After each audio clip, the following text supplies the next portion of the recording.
dal leen ak jàmm seen YouTube bi di MSTK TV ñu ngi leen di ñaan ngeen wéy di abonné di aimé vidéo yi di ko partagé ak ñeneen bu leen fàttee bës ko ci notification bi jaa ngeen jëf mbokk yi. mbokk yi ñu ngi leen di ndokkeel bu baax topp ngeen topp seen YouTube bi di MSTK TV mbokk yi tey nag ñu ñëw ci benn sujet bu am solo muy lii di patron de presse du Sénégal wala certains patrons de presse kon fii ci biir réewum Sénégal ñu wax ne dañoo bëgg a boycotté suba mu nekk journée sans presse. journée sans presse nag su ma juumut bu fekkente ni sama xel ndaxuma depuis 2004 boobu la fi gëjoon biñ jàppee journaliste bi ñuy wax Madiambal Diagne presse bi yëpp àndoon daal di def li nga xam mooy journée sans presse ci jamonoy Abdoulaye Wade.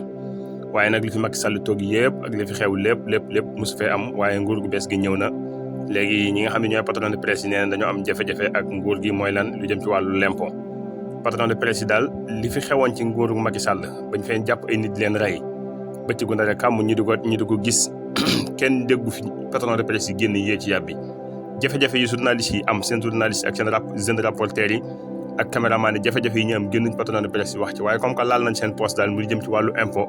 ñu taxaw ne ali mëkk duñ ko fi faye ba dañoo am leen naqari ba nee neen dañuy banque seen loxo suba kon nag sénégalais yi yaakaar naa moom danañ def seen jàngatu bopp ci mbir mi naka lañ koy mën a gisee ñoom mu nekk nag loo xam ne si lu doy waar la parce que ñoom jafe-jafe yi ñu am amuñ ko ak état bi dañoo ameel état bi xaalis boog amuñ ko ak Sonko wala kii di président Diomaye Diakhar Faye président son excellence monsieur Bassirou Diomaye Diakhar Faye amuñu ak mu jafe-jafe nguuru Sénégal lañ ameel xaalis war koo fay nanguwuñ koo fay loolu daal mooy coow li leneen li ci dolleegu moom plainte bi nga xam ne dañ si ni avocat Ousmane Sonko dugal nañ ko journaliste bi di Madiambal Diagne mu nekk ay kaddu yoo xam ne naqari nañu trop fu mu toll muy attaqué seen client di teg ci moom lu ñaaw kaddu yu nekk mu di ko teg ci deram ba tax na dañ ko dugal plainte bi di diffamation kon nag ñu xool ba xam fu wàññeen di mujj ak i gëtam waaye kii di Madiambal Diagne nag ku nekk xam na ne moom amel na een loolu Ousmane Sonko saa yu bind ci moom da nga seddu ne ki muy bind ci moom nekkul koo xam ne si da ko ëmbal ak cofeel ndax kaddu yi muy teg ci moom nekk na kaddu yu doy waar trop léegi nag loolu avocat yi wax na ñoom muñutuñ koo seetaan foog ñu taxaw ci léegi nag mu nekk loo xam ne si nag foogu mën a Madiambal Diagne dana ci mën a génnoon parce que Madiambal bu leen fàtte ne bëri nañu am na ñu fa amee nañu ay jafe-jafe ci wàllu suuf ngeen fàttaliku dàmboo ci sortie yi fi naan def di wax ci ay problème mu terrain ak yu mel noonu ñu mel nii kenn mënu leen a jàpp bu leen fàtte ne juge Souleymane Teliko amoon naa mu jafe-jafe bañ condamné ko mu wut a tëdd kaso waaye teewul mi ngi doxee soxlaam parce que nee nañ xaritu président Macky Sall la wala boog dafa jege lii di régime boobu waaye loolu lépp jeex na tey nag justice bi fi nekk justice la boo xam si dee tëdd njaaxaanaay bu leen gisee ñu bëree bëri di coow nag dañoo xaw a jëful loolu laa ko teg parce que bu leen fàtte ne dañoo sensé ligue magistrature bu Sénégal ba noppi indi fi attakaay bu ees moom mi ngi jëm ci wàllu finance lépp loo xam ne dafa jëm ci wàllu koppar wala xaalis bu réer wala xaalis boo xam ay rapport danañ épinglé ay nit ñoo lañ mën a atte te nga fal nañ procureur fal nañ juge ba pare loolu nag ku nekk xam na ne dana bëri ñum tiital loolu fii ci biir réewum Sénégal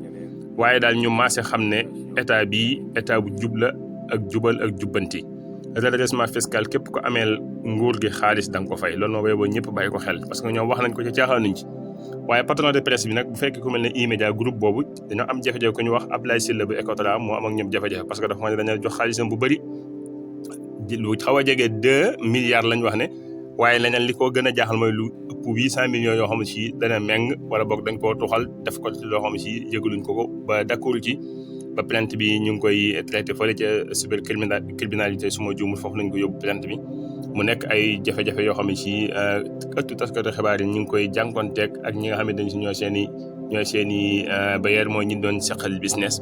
ku nekk xam na ne E-Media ba mu xëyee taxaw ubbi télé def lépp jaaxal na Sénégal yi bëree bëri ba kii di Youssou Ndour xaw cee am jafe-jafe parce que dañoo jël journaliste yi gën a mag foofu ca këram daal leen di yóbbu ñoom ñëpp E-Media ñu dajaloo fa ku ci mel ne Mamadou Ibra Kane ku ci mel ne Alassane Samba Diop ak kii nga Didier Bouf ñoom ñëpp ñu maase toog foofu mu nekk nag loo xam ne si ñi ngi xool ba xam fan lay mujjee waaye daal lu wér te wóor daal mooy bu fekkee dañoo bëgg a tëj seen ëttu tasukaayu xibaar yooyee buñ ci taxal nguuru Sénégal parce que nguuru Sénégal ñoom li ñu war a def rek lañ def mooy daal képp ku lañ ameel xaalis danañ fexe ba nga fay ko mbokk yi ñu ngi lay jox dig daja beneen ñoon ci beneen jàngat jaa ngeen jëf